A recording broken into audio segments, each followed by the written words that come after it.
10장 25절로 28절의 말씀을 제가 봉독을 합니다. 어떤 율법 교사가 일어나 예수를 시험하여 이르되 선생님 내가 무엇을 하여야 영생을 얻으리이까? 예수께서 이르시되 율법에 무엇이라 기록되었으며 내가 어떻게 읽느냐? 대답하여 이르되 내 마음을 다하며 목숨을 다하며 힘을 다하며 뜻을 다하여 주 너의 하나님을 사랑하고 또한 내 이웃을 내 자신같이 사랑하라 하였나이다.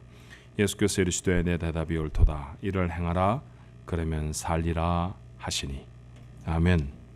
지난주에 이어서 누가복음 10장 25절로 28절의 말씀을 다시 읽었습니다.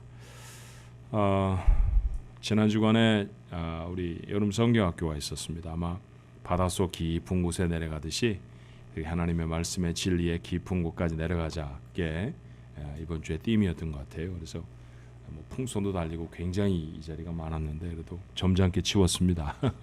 너무 수고를 많이 해서 한 번에 다 뛰기가 좀 아깝기도 하고요.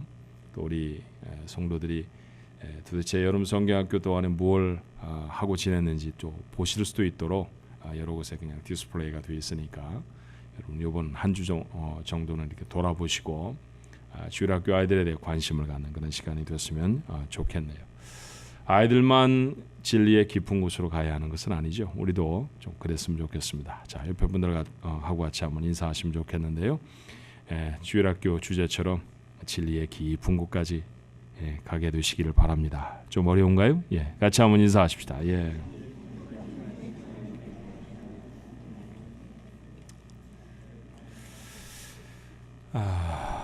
이웃을 사랑하라. 주님이 가르치신 인생의 가장 중요한 원리를 나누고 있죠. 첫 번째 것은 지난주에 예배에 참석하셨던 분들을 다 기억하시겠습니다만 하나님을 사랑하는 것입니다. 놓치면 안 되는 원리입니다. 하나님을 사랑하는 시간만큼밖에는 살아있는 시간이 아니다라고 하는 것 우리가 나누었죠.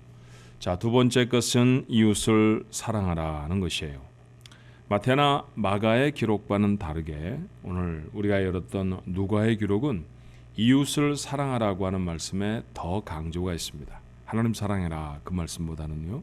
왜냐하면 이어지는 말씀인 선한 사마리아인의 비유는 누가만 기록하고 있는 말씀이기 때문이에요. 여러분 다 아시죠? 이야기는 성경을 읽지 않아도 여러분에게 다시 이렇게 리마인드를 시켜드리면 그림처럼 선명하게 이렇게 여러분 마음에 와 닿을 것입니다. 어느 날 한 율법 선생이 예수님을 찾아왔었습니다. 무엇을 해야 영생을 얻겠느냐고 물었죠. 주님의 대답이 하나님을 사랑하고 이웃을 사랑하라라는 것이었습니다. 율법을 가르치는 사람, 율법 선생 그렇게 오늘 성경에 기록하고 있지 않았겠습니까? 그러니 하나님을 사랑하라라고 하는 일에는 그런 말씀에는 이견도 의문도 없었던 모양입니다. 그는 대뜸 이렇게 반문해요. 오늘 본문 29절의 말씀에 이 사람이 자기를 옳게 보이려고 예수께 여짜오되 그러면 누가 내 이웃이 누구니까? 이웃이 도대체 누구입니까? 내가 사랑해야 할 이웃이 과연 누구냐라고 하는 질문입니다. 그 질문에 대한 주님의 가르치심이 30절부터 시작되는 선한 사마리아인의 비유예요. 자, 생각해보면 그렇죠. 예수님은 1분 1초가 정말 아까운 분이셨어요. 왜냐하면 그 귀한 분이 33년밖에는 세상에 사실 수 없었고 더군다나 그 중에서 당신에게 맡겨주신 사명을 감당해야 하는 시간은 3년밖에 없습니다. 그 3년 동안 치열하게 자기에게 맡겨준 모든 사명을 다 감당해야 하잖아요. 그러니 주무시는 시간도 아깝지 않았겠습니까? 그렇다고 하면 이런 유추가 가능하잖아요. 짧게 말씀하신 것보다 길게 말씀하신 것은 뜻이 있을 것이다. 얼마든지 단축해 말씀하실 수 있는데도 길게 자세하게 설명하신 것은 그만큼 그 말씀이 담고 있는 의미가 깊다. 또 깊이 있게 생각해야 한다라고 하는 사실을 우리에게 말씀해 주시는 걸 거예요. 사마리아인의 비유는 바로 그런 종류의 말씀입니다. 자, 주님이 사용하셨던 말씀의 내용은 이런 것이죠. 한 사람이 예루살렘에서 여리고로 내려가다가 강도를 만나서 가진 거 다 빼앗기고 죽을 정도로 얻어맞았습니다. 길에 버려졌죠. 그는 생명이 경각에 달한 상황이었습니다. 그런데 다행히도 곁을 지나간 사람이 있었어요. 첫 번 사람은 제사장이었습니다. 제사장이라는 것이 성전에서 하나님 앞에 제사를 드리는 사람이었으니까 제사의 제도뿐만 아니라 그들이 함께 나누어야 하는 하나님의 말씀에 익숙한 사람이었을 거예요. 정말 다행스럽죠. 하나님의 말씀에 익숙한 사람이 어려움을 당한 사람 곁을 지나간다니 정말 다행스럽습니다. 그런데 그가 보여주었던 삶의 모습은 정말 우리의 기대와는 다른 거예요. 강도 맞는 사람을 피하여 지나갔다고 했습니다. 아마도 시신을 만지면 부정해진다라고 하는 제사장들이 지켜야 하는 유대의 전통을 핑계로 생각했을지 모릅니다. 예수님이 들었던 두 번째 사람은 레위인이었어요. 그도 피하여 지나갑니다. 아마 이유는 비슷하지 않았을까요? 그런데 여러분, 성경 속엔 이런 말씀이 있답니다. 레위기 19장 18절의 말씀에 원수를 갚지 말며 동포를 원망하지 말며 내 이웃 사랑하기를 내 자신과 같이 사랑하라. 나는 여호와이니라. 하나님 사랑하고 이웃을 사랑하라고 하는 말씀은 예수님 당시에 새삼스럽게 전해진 말씀이 아니었습니다. 하나님 사랑하는 말씀, 구약 성경에 구구절절히 등장하는 말씀이고요. 오늘 여러분에게 드렸던 이 레위기 19장의 말씀은 이웃을 사랑하라고 하는 명시적으로 주어져 있는 가장 분명한 명령 중에 하나예요. 제목이 특이하지 않아요? 레위기입니다. 제사장은 어느 지파의 사람들인가요? 다 레위 지파의 사람들이죠. 자, 레위인이 지나갔다고 했으니 그는 두말할 것도 없이 레위 사람입니다. 그러니 자신들의 이름으로 기록되어진 성경 말씀에 그들이 몰랐다고 말할 수 없을 것입니다. 자신들의 이름으로 제목이 달린 레위기에 적혀진 말씀 잘 알았을 거예요. 제사장과 레위인 모두 이스라엘이 지켜야 할 율법에 익숙한 사람들이죠.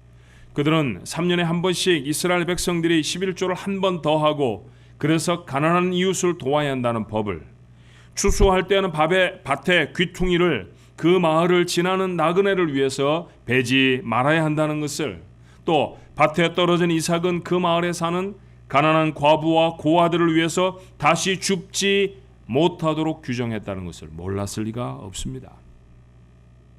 만약에 구덩이에 빠진 짐승이 있다고 하면 안식일이라고 해도 아무것도 하지 말아라 라고 하는 뜻의 안식일이라도 그 짐승을 구해내야 했을 것입니다. 그런데 사람이 죽게 되었는데 돌아보지 않는 것이에요. 그들은 법을 알고는 있었지만 행하지는 않는 사람이었습니다. 근데 주님은 여기에 그들과는 전혀 다른 한 사람을 등장시키세요. 그 사람이 바로 사마리아 사람입니다. 사마리아라고 하는 곳은 이스라엘이 남북 왕국으로 갈라진 후에 북쪽 왕국의 수도였던 곳이었습니다. 북쪽을 다스리던 왕들은 정치를 아주 잘하는 사람이었고요. 외교에 능한 왕들이 많았습니다. 신앙적으로는 좀 별로였던 사람들이었지만 말이죠. 그래서 사마리아 성은 돈이 넘쳐나는 곳이었습니다. 시장에서 사고 파는 물건만큼이나 죄와 우상 숭배가 많은 곳이기도 했죠. 무엇보다도 사마리아를 다스리던 정치인들은 백성들이 제사를 지내러 남왕국의 예루살렘으로 가지 못하도록 교묘하게 변형된 사이비 제사를 드리던 사람들이었어요. 예수님 당시에는 이미 남왕국도 북왕국도 역사상 사라져버린 때였습니다. 그리고 팔레스타인 땅은 온통 로마가 다스리고 있던 시대였죠.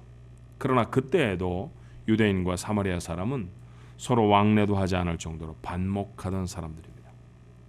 그러던 사람 중에 하나가 같은 길을 지나다가 강도 만나 죽어가는 사람을 보았다는 것이죠. 그런데 그는 앞서서 지나갔던 제사장 레위인과는 다른 모습을 보여주었습니다. 그에게 다가가서 응급처치를 하고 여관으로 옮겨서 밤이 새도록 그를 간호했던 것입니다.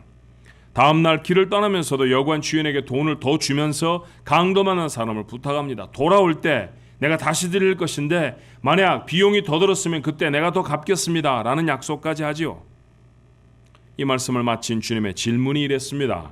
36절에 내 생각에는 이 세 사람 중에 누가 강도 만난 자의 이웃이 되겠느냐. 여러분이 한번 답을 해보시면 어떨까요? 강도 만난 사람의 곁에 제사장도 지나갔고 레위 사람도 지나갔고 사마리아 사람도 지나갔습니다. 그런데 그 세 부류의 사람 중에 사마리아 사람만 강도 만난 사람을 돌보아 주었다는 것이죠. 누가 이 강도 만난 사람의 이웃일까요? 두말할 필요도 없이 사마리아 사람 아닙니까? 율법 선생의 답도 다르지 않았습니다. 30절 말씀에 보니 이르되 자비를 베푼 자니이다. 예수께서 이르시되 가서 너도 이와 같이 하라 하시니라. 예수님의 장황하다 싶은 이야기의 결론은 무엇인가요? 사마리아 사람처럼 행해라라는 것이죠. 그리고 이렇게 자세하게 한 사람 한 사람이 어떤 행동을 했는지도 기록해 주신 까닭은 아마 이 사람들의 행위 속에 우리가 본받아야 할 이웃사랑의 힌트가 담겨져 있는지 모릅니다. 도대체 이웃을 사랑한다라고 하는 것은 어떻게 해야 하는 것일까요? 주님이 말씀하신 사마리아 사람이 한 일은 무엇입니까? 어려움에 빠진 사람이 있었습니다. 그런데 33절의 말씀에 보니까 그가 했던 첫 번째 마음은 불쌍히 여기는 것이었죠.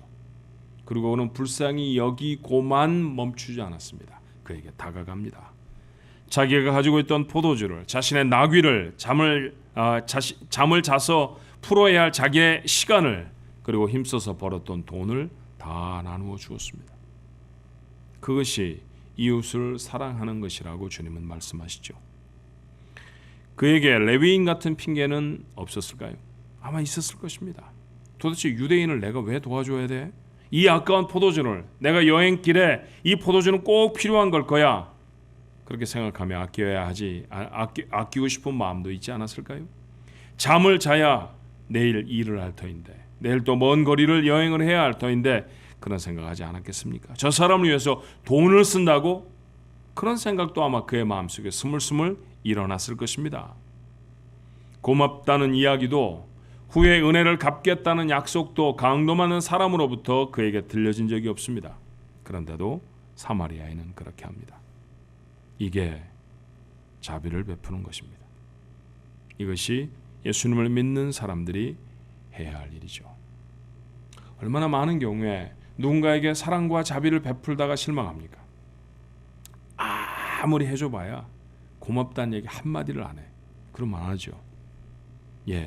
사마리아 사람도 그랬습니다. 고맙다는 말은커녕 고맙다는 말 들을 가능성도 거의 없어 보입니다.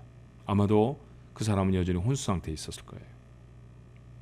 누가 도대체 자기를 여관까지 옮겼는지, 누가 자기를 위해 비용을 지불했는지도 모를 것입니다. 그런데도 합니다. 그것이 우리의 삶이라고 생각해 보신 적은 있습니까? 우리는 언제나 내가 무엇인가를 하면 감사합니다, 고맙습니다. 그리고 내가 언제나 전화를 하면 당장이라도 달려와서 내 말을 들어줄 사람, 그래야 은혜를 아는 사람, 그리고 그렇게 은혜를 아는 사람에게 무언가를 베풀고 싶은 그런 유혹이 우리의 속에 있지 않습니까? 정말 많은 사람들이 내가 은혜를 베풀지 못할 만한 조건들을 가지고 있습니다. 전에 나와 다퉜던 사람들이기도 했고요. 나 말고도 나보다 더 넉넉한 사람이 얼마든지 저 사람에게 무엇인가를 베풀어 줄 수 있을 것처럼 보이기도 합니다. 그런데 사마리아 사람에게는 내가 지나가도 저 사람이 죽기 전에 누군가가 지나갈 거야. 나보다 더 넉넉하고 나보다 더 시간적인 여유가 있는 사람이 돌봐주겠지. 말하지 않습니다. 이것이 자비를 베푸는 일입니다. 다시 정리해 말하면 조건이 아무것도 없었다는 것이죠. 현상만 있었습니다. 불쌍한 사람이었고요. 도움이 필요한 사람이었고요. 그리고 그 곁을 자신이 지나갑니다. 그러면 도와주어야 한다라는 것이 주님의 가르치심이죠. 사실은 주님도 그렇게 하셨어요. 마태복음 8장에 보면 한 나병 환자가, 우리가 전에 알던 대로 말하면 문둥병 환자입니다. 주님을 찾아왔습니다. 여러분, 문둥병 환자를 혹시 보신 적이 있습니까? 문둥병은 말초신경이 괴사되어져서 신체의 부분들이 뚝뚝 잘라져 나가는 것입니다. 양말을 벗으면 발가락이 양말 속에서 나온다, 이런 얘기가 있잖아요. 그렇죠? 문둥병에서 나왔던 사람들이 손목이 없는 경우는 많고요. 그리고 아래턱이 다 뭉개져서 침을 주체하지 못하는 사람도 저는 여럿 보았습니다. 제가 만났던 사람들은 다 음성 환자들이었어요. 그러니까 남에게 옮기지 않는 사람이라고 판정되어져서 보통 사람과 접해서 살 수 있는 사람들, 그 사람들의 촌에 가서 제가 말씀을 전하기도 하고 함께 지나기도 했었죠. 그런데 정말 양성 환자라고 누군가에게 옮길 수 있다라고 판단되어진 사람은 그나마도 할 수 없었던 것이 20세기의 나병 환자들에 대한 취급이었습니다. 2000년 전이라면 어땠을까요? 상황은 훨씬 더 심하지 않았겠습니까? 훨씬 더 신체가 뭉그러지고 아무런 의료 혜택도 받지 못했던 사람들의 형편과 처지는 더 지독했을 것입니다. 냄새는 풍겼을 것이고요. 옮기는 병인지 옮기지 않는 병인지 분명하게 구분해낼 수 없었기 때문에 나병에 걸린 사람들은 뭉뚱그려 모두가 다 격리되어졌던 사람들이었습니다. 사람들이 가까이 하지 않는 병자입니다. 그래서 가족에게 버림을 받아야 했고요. 의사를 만날 수도 없는 처참한 인생으로 살아갑니다. 그런 사람 중에 하나가 주님을 찾아 나왔다는 것이죠. 어떻게 했을까요? 아마 그 장면에 기록은 되어 있지 않아도요. 주님, 빨리 피하셔야 합니다. 좀 더 떨어지셔야 합니다. 그런 얘기를 제자들이 했을지도 모릅니다. 그런데 정말 주님은 어떻게 하셨나요? 마태복음 8장 3절의 말씀에 보니 이렇게 기록되어 있습니다. 예수께서 손을 내밀어 그에게 대시며 이르시되, 이건 아무도 하지 않는 일입니다. 아무도 가까이 가려고 하지 않았고요. 아무도 그에게 팔을 뻗치지 않았을 것입니다. 아무도 그를 만지려고 하지 않았을 것입니다. 그런데 주님은 그렇게 하십니다. 그리고 내가 원하노니 깨끗함을 받으라 말씀하셨고, 그리고 즉시 그의 병은 깨끗해집니다. 손을 내밀어 그를 만지십니다. 여러분, 이건 우리가 너무 쉽게 사용하는 거 아니에요. 손을 내밀어 컵을 잡았다. 손을 내밀어 리모컨을 움직여 텔레비전 채널을 바꿨다. 얼마든지 손을 내밀어 무엇인가 했던 얘기는 쉽게 사용할 수 있는 이야기입니다. 그런데 마태복음 8장에서 예수님이 나병 환자에게 손을 내밀어 그를 만지셨다라고 하는 이야기는 얼마나 가슴을 쿵 하고 울리는 말씀인지 몰라요. 그를 만지시려면 만지실 수 있을 만큼의 거리로 그에게 가까이 가셔야 하지 않았을까요? 주님이 그에게 가까이 가신 까닭은 분명히 그를 불쌍히 여기셨기 때문일 것입니다. 그리고 자신의 능력을 나누어서 그를 깨끗하게 하십니다. 사마리아 사람과 조금도 다르지 않습니다. 주님은 지금 당신이 해오셨던 삶의 모습을 사마리아인의 행동에 담아서 율법 교사에게 말해주고 계시죠. 그건 나만 할 수 있는 일이다 라고 말씀하시는 것이 아니라 사마리아인으로 통칭되듯이 예수를 아는, 구원을 받은 우리 모두가 다 행해야 하는 일이라고 설명해 주고 계시는 거예요. 다시 한번 이 말씀을 곰곰 생각하면서 그런 생각을 했답니다. 사실 우리도 나병 환자처럼 주님을 만났던 사람들 아닌가 하는 생각이 들었어요. 이런 재미난 상상을 해봤어요. 가슴팍에 모두가 다, 요즘은 뭐 워낙 이 플랫 TV들이 많으니까 이렇게 납작하고 얇고 가벼운 그런 스크린들이 많잖아요. 가슴팍에 스크린들을 하나씩 다 달고 다니면 어떨까요? 근데 그 스크린이라는 게 묘해 갖고요. 제가 생각하는 것들은 다 보여주는 스크린이라고 하면, 무엇이라도 내 마음속에 떠오르기만 하면 그 스크린에 다 나타난다고 하면 나를 사귀어주는 사람은 있겠습니까? 여러분 그렇잖아요. 아, 예, 안녕하세요. 아, 반갑습니다. 그랬는데 속에는 에휴, 저거 왼수 같은 게 꼭 이런 데 맞나? 그런 생각이 여기 떠오른다고 하면요. 그러면 어떨까요? 아, 여보 배고프지? 내가 맛있는 거 해줄까? 말은 그렇게 하는데 속에는 아유, 저 왼수는 꼭 밥 때문에 나가지도 않고 집에만 있어. 그런 모습이 떠오른다고 하면 이게 부부 생활이 제대로 되겠습니까? 아빠가 뭐든지 해줄게.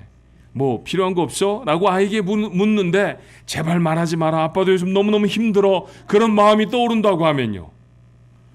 예, 이건 남편 노릇도 아빠 노릇도 엄마 노릇도 정말 어려워질 거예요. 여러분, 우리의 가슴팍에 그런 스크린을 걸치지 않아도 주님 다 아시잖아요. 하나님 다 보시잖아요. 주님이 우리를 얼마나 잘 아시는가라는 것을 성경은 뭐라고 표현하던가요? 머리카락 한 올까지라도 다 헤아린다고 하시잖아요. 아무리 머리숱이 적은 사람도, 제가 이 땅에 살면서 자기 머리카락을 헤아릴 수 있는 사람을 한 사람도 본 적이 없습니다. 그렇게 우리를 다 아신다는 것이죠. 우리의 속내를 낱낱이 다 아십니다. 정말 형편없는 인간들입니다. 정말 그대로 두면 아무도 곁에 둘 수 없는 사람들입니다. 아무도 상대해 주지 않는 사람들이죠. 그렇게 우리는 영혼의 나병 환자들 아니었던가요? 그런데 주님이 선뜻 다가와 주셨습니다. 몰라서가 아닙니다. 다른 사람에겐 다 가리워져 있는 것이 주님에게 너무나 낱낱이 다 명확하게 보여줄 수 있었지만 개의치 않으시고 다가와 주셨습니다. 손을 내밀어 나를 만지셨죠. 세상에 나를 그렇게 불쌍하게 여기고 인정해 주시고 사랑해 주신 분은 없었습니다. 그날 이후로 나는 고름나던 피부를 벗어던지고 하나님의 자녀 되지 않았습니까? 지금은 말짱한 아이처럼 되어진 피부라고 옛날에 나병 환자였던 사실을 잊어버리면 안 됩니다. 우리가 얼마나 형편없는 인격의 사람들이었던지 결코 잊어버려서는 안 됩니다. 우리가 얼마나 영혼의 파산을 입어서 아무도 감당해 줄 수 없는 사람이었던지 잊을 수 없습니다. 그 시간에 주님이 내게 찾아와 주셨습니다. 그리고 나를 만지셨습니다. 내게 손을 뻗어서 나를 깨끗하게 하셨죠. 그러던 주님이 오늘 마가복음 10장을 여는 우리들에게 뭐라고 말씀하십니까? 이제는 네 차례다. 손을 뻗어서 누군가를 만져주어야 할 순서는 이제는 너다. 그렇게 말씀하고 계시는 것 아닌가 싶었습니다. 자신이 그런 놀라운 은혜를 입었다는 사실을 아는 사람은 같은 사랑을 곁에 선 사람에게 베풀 수 있습니다. 그리고 놀랍게도 말이죠. 그런 사랑은 베풀면 베풀수록 받은 사람이 기뻐지는 게 아니라 주는 사람이 더 기쁘답니다. 그렇죠. 그런 기쁨의 인생, 오늘 이 아침에 말씀을 나누는 여러분과 제 인생이 됐으면 참 좋겠습니다. 또 한 가지, 누군가에게 사랑을 베푼다라고 하는 것, 그것은 복음을 전한다라는 얘기의 다름이 아니라고 나는 믿습니다. 예수님을 만나서 하나님의 사람이 되어졌던 성경의 인물들은 이웃사랑을 어떻게 실천했을까요? 베드로, 누구나 다 인정할 수 있는 예수님의 제자 아닙니까? 예수님의 가장 가까운 거리에 있었던 사람이죠. 그러니 쉽게 말하면 가장 사랑을 많이 받은 사람이라고도 말할 수 있을 것입니다. 주님은 승천하셨고요. 이제 이 땅에는 제자들만 남았습니다. 아직은 불안하고 아직은 하나님의 일을 하는 것도 어색하게만 합니다. 여전히 유대인의 전통을 따라 살죠. 그렇게 그날도 낮 12시에 기도를 위해서 성전으로 들어가던 중이었습니다. 그런데 그들이 통행하던 성전 문에 안진뱅이 거지 한 사람이 있었어요. 그리고 그와 눈이 마주쳤습니다. 돈 몇 푼을 받으려고 하는 애처로운 눈빛이었죠. 근데 그가 한없이 불쌍해졌습니다. 그에게 다가섭니다. 주머니를 뒤져서 돈이라도 꺼내려는 것이었을까요? 그런데 베드로는 갑자기 그 사람의 손을 붙들고 이렇게 외치죠. 사도행전 3장이 기록하고 있는 말씀이 이렇습니다. 베드로가 이르되 은과 금은 내게 없거니와 내게 있는 이것을 내게 주노니 나사렛 예수 그리스도의 이름으로 일어나 걸으라. 여러분은 아멘을 하시지만 전 처음 이 말씀을 읽었을 때 에게 그게 다야? 그런 생각이 들었었답니다. 저기 실망했었죠. 거지에게 필요한 것은 말이 아니라 돈입니다. 그 돈이 몇 푼이나 된다고, 그가 지금 전 재산을 달라고 하는 것도 아닌데 한때를 지날 수 있을 만한 점심값 정도를 구걸하는 자에게 그저 말로 번지르르하게 치장한 거 아니야? 이런 생각이 제게 들었었죠. 그런데 여러분, 이어지는 말씀을 보면 그 선언의 결과는 너무너무 놀라웠습니다. 사도행전 3장 7절로 8절의 말씀에 보니 오른손을 잡아 일으키니 발과 발목이 곧 힘을 얻고 뛰어서서 걸으며 그들과 함께 성전으로 들어가면서 걷기도 하고 뛰기도 하며 하나님을 찬송했다고 되어 있습니다. 한 번도 못 해본 일입니다. 그런데 그 놀라운 일이 안진뱅이 거지에게 이루어졌습니다.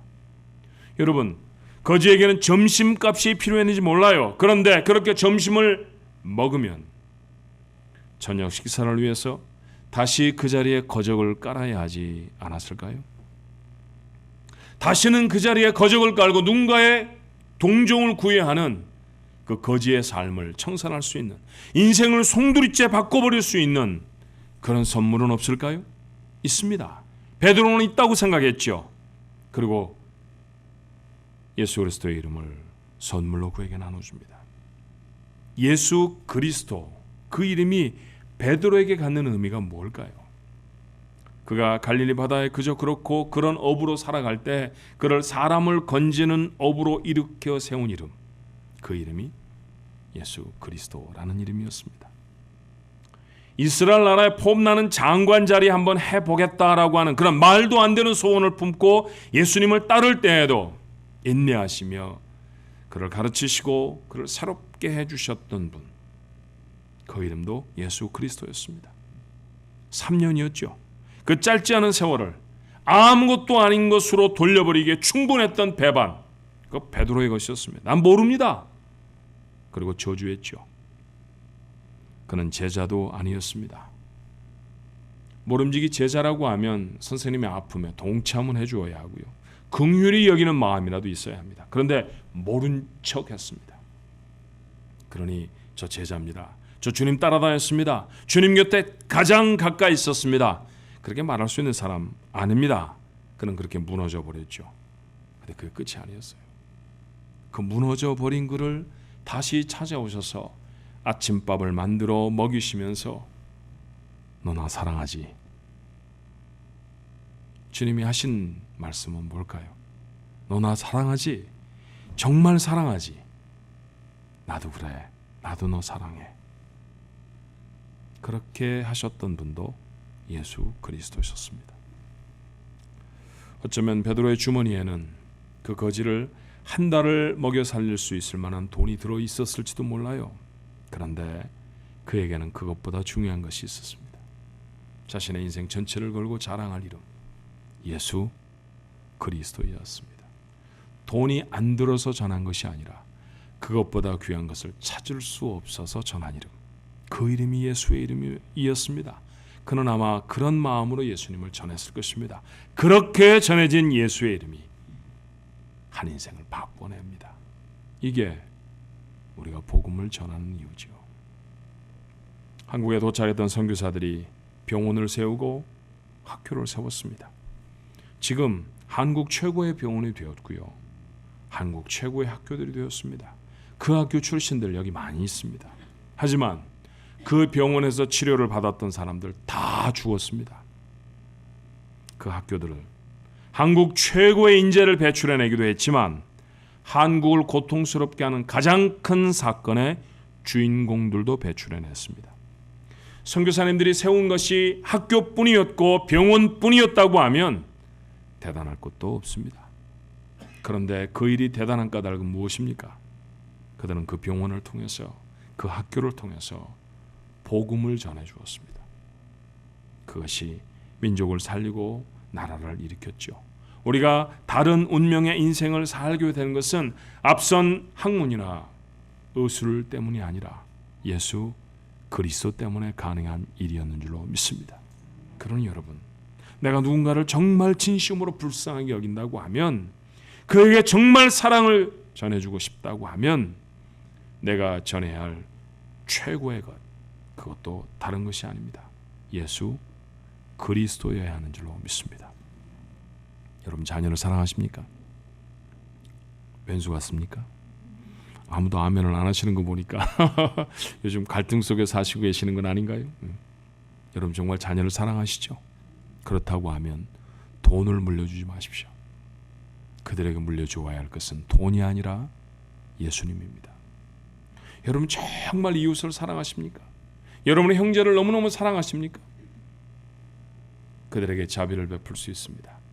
그런데 그 자비의 최절정은 예수 그리스도여야 합니다. 오늘 우리는 모르는 말씀을 나눈 것이 아닙니다. 하지 않고 있었던 일을 하자고 나눈 것이죠. 레위 사람은, 이 질문을 하고 있는 율법 선생은 예수님이 하신 이 말씀을 몰랐을까요? 아닙니다. 다 잘 알고 있는 말씀입니다. 너무나 잘 아는 말씀이었지만 행하지 않고 있었던 말씀이었죠. 이제까지 우리가 살아온 모습이 이 무심한 제사장이었고 레위인이었으며 자랑하기 좋아하는 율법 선생이었다는 거예요. 부끄럽지 않습니까? 누가복음 10장을 열고 예수님의 선한 사마리아인을 읽어보면 너무너무 아름다운 이야기야, 이렇게 들려지는 게 아니라 창피해, 이거 내 얘기잖아, 그런 생각이 듭니다. 사랑하는 성도 여러분, 어떻게 하면 이번 주간을 그들과 다르게 살 수 있을까요? 다음 주에 7월 첫 번째 주에 이 자리에 다시 모여서 주님 레위인이었어요. 주님 제사장이었네요. 그러지 않을 수 있는 방법이 어디에 있을까요? 그게 중요하잖아요. 늘 아는 말씀 다시 말하고 다시 말해서 알기만 많이 하는 것이 아니라 오늘 주님이 우리에게 말씀하시는 것처럼 아는 대로 행하는 게 정말로 중요한 거 아닙니까? 그렇다고 하면 어떻게 해야 할까요? 난 여러분에게 가까운 곳부터 시작하라고 권하고 싶습니다. 갑자기 아프리카나 키르기스탄으로 선교를 떠나라는 얘기가 아닙니다. 그렇다고 해서 선교를 가지 말라는 얘기도 사실은 아니지요. 갈 수 있습니다. 그러나 당장 다음 주에 비행기표를 사서 그렇게 날아가자는 얘기 아닙니다. 한번 주변을 돌아보실 수 있게 됐으면 좋겠어요. 가족이 있지 않습니까?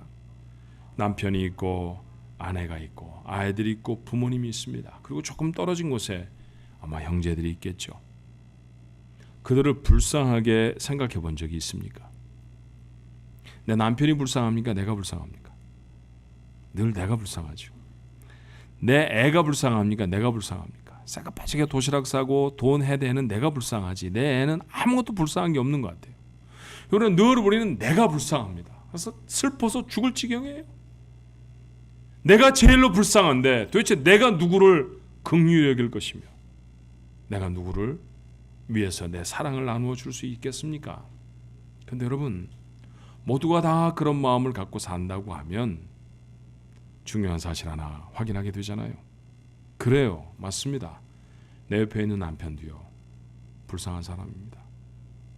아내도 그렇고요. 내 아이들도 그렇고 내 부모님도 참 불쌍한 사람입니다.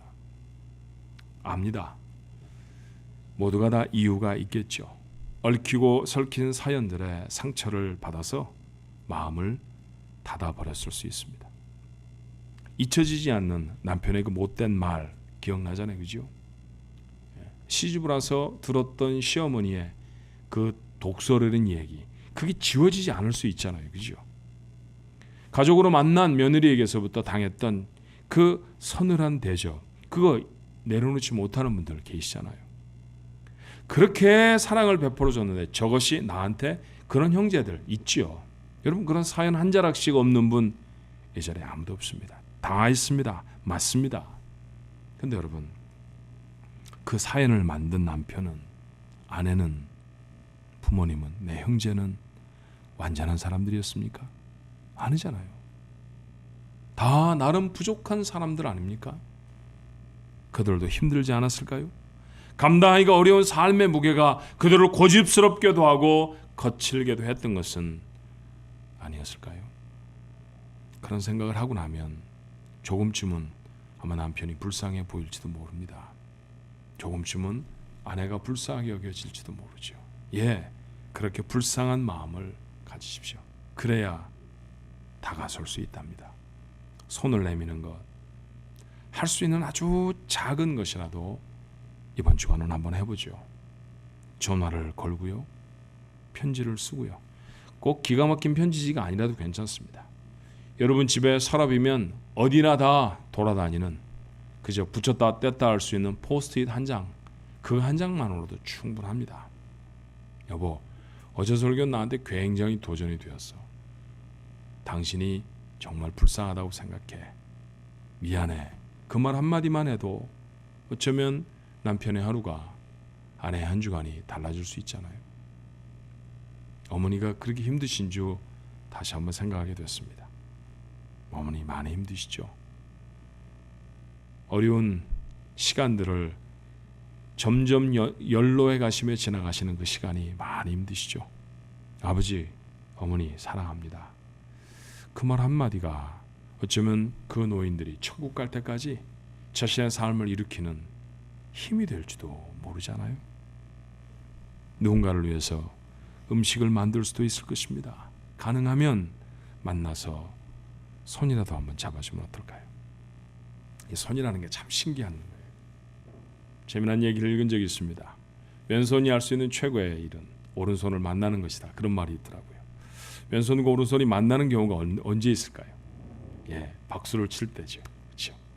누군가를 위해 박수를 쳐줄 때 우리는 손을 가장 멋지게 사용할 수 있습니다. 기도할 때 주먹을 불끈 쥐고 무릎 위에 손을 얹어놓고 하는 분도 있지만 대부분의 경우에는 두 손을 꼭 쥡니다. 그렇죠? 그렇게 쥔 손으로 아내를, 남편을, 자녀를, 부모님을 위해, 형제들을 위해서, 곁에 함께 선 영적 가족들을 위해 기도할 수 있다고 하면 여러분은 여러분에게 주어진 손을 가장 기가 막히게 쓰는 분이실 것입니다. 나보다 넉넉한 집에 살아도 예수라는 이름을 가슴에 담고 살지 않으면요, 세상은 감옥입니다. 그 불쌍한 사람들에게 인생을 바꿀 선물을 한번 해보시는 건 어떨까요? 진심을 담아서 내 인생 전체의 간증으로 예수 그리스도의 이름을 전해주면 2000년 전에 성전 미문에서 일어났던 사건이 여러분의 눈앞에서 일어날지도 모릅니다. 누군가의 인생이 달라지는 것이죠. 그런 인생, 살아가는 인생입니다. 오늘 결론은 이렇게 맺고 싶어요. 누가복음 10장 28절, 예수께서 이르시되 내 대답이 옳도다. 이를 행하라. 그러면 살리라. 사랑하는 주안가족 여러분, 곁에 있는 사람을 사랑하십시오. 그게 사는 겁니다. 그게 진짜 사는 것입니다. 그렇게 사는 것이 제대로 된 삶이라고 주님이 가르치십니다. 이 주님의 가르치심 마음으로 담을 수 있는 여러분 모두가 되기를 주님의 이름으로 축원합니다. 기도하십시다. 제가 기도하는 것도 좋겠지만요, 오늘은 한번 나눈 말씀들을 생각하며 기도할 수 있으면 좋을 것 같아요. 여러분 곁에 누가 계십니까? 남편을 한번 생각해 보셨으면 좋겠어요. 아내를 좀 마음에 담을 수 있으면 좋을 것 같습니다. 가족들을, 그 이름들을 담고 우리 하나님 앞에 한번 나가 보십시다. 정말 불쌍히 여기는 마음으로, 정말 안타까운 마음으로 그렇게 우리 하나님 앞에 한번 서서 우리 그들을 위해서 한번 기도하면 좋겠어요. 하나님, 내 남편이 참 불쌍합니다. 내 아내가 참 힘들게 살아갑니다. 하나님, 저들에게 용기를 주시고 저들에게 힘을 주시고 저들에게 위로를 더하여 주옵소서. 복음을 전해야 할 분들 이름이 혹시 기억나시나요? 하나님, 주님의 이름을 전할 때 저들의 인생도 바뀌어지게 하옵소서. 우리 자기에게만 들릴 수 있는 목소리로 한번 조용하게 우리 하나님 앞에 한번 기도하십시다. 사랑과 은혜가 많으신 아버지, 오늘도 주의 백성들과 함께 사연에 묻혀서 사랑한다는 표현도 불쌍히 여기는 마음도 갖지 못한 채 가장 가까이에 신음하는 이웃을 두고 살았던 저희들, 하나님 잘못했습니다. 지나쳐갔던 레위인과 무엇이 달랐을까요? 잘난 척했던 율법 교사와 저희는 도대체 뭐가 달랐습니까? 돌려받지 못하면 결코 자비를 베풀지 아니하리라 고집스럽게 다짐했던 자의 모습으로 저희가 세상을 살았다고 하면 주님이 말씀하시는 사마리아 사람, 그는 저의 모습이 아닙니다. 아무것도 약속되지 않아도 불쌍하다는 이유 하나만으로, 도움이 필요하다는 이유 하나만으로 가까이 다가가 자신의 것을 다 나누었던 바로 그것이 우리의 삶의 모습이어야 한다고 주님 가르쳐 주셨습니다. 주님, 먼 곳에서부터 마음 갈피갈피를 다 찾아서 겨우 찾아낸 이름 하나를 위해서 그런 일을 하지 않게 하옵소서. 이미 저희 곁에 바싹 다가와 있는 우리의 가족들을 먼저 사랑하게 하시고 영적 가족들을 사랑할 수 있게 도와주시옵소서. 복음이 필요한 사람들이 우리 곁에 있습니다. 베드로와 같은 마음으로 진심을 담아 예수 그리스도의 이름이 전해지면 저들의 인생도 변화될 줄로 믿습니다. 그 놀라운 기적들을 이루어내는, 그것을 목격하며 살아도 사는 것처럼 사는 가족들이 되어지도록 하나님 마음의 용기와 다짐을 더하여 주시옵소서. 예수님 이름으로 기도하옵나이다. 아멘.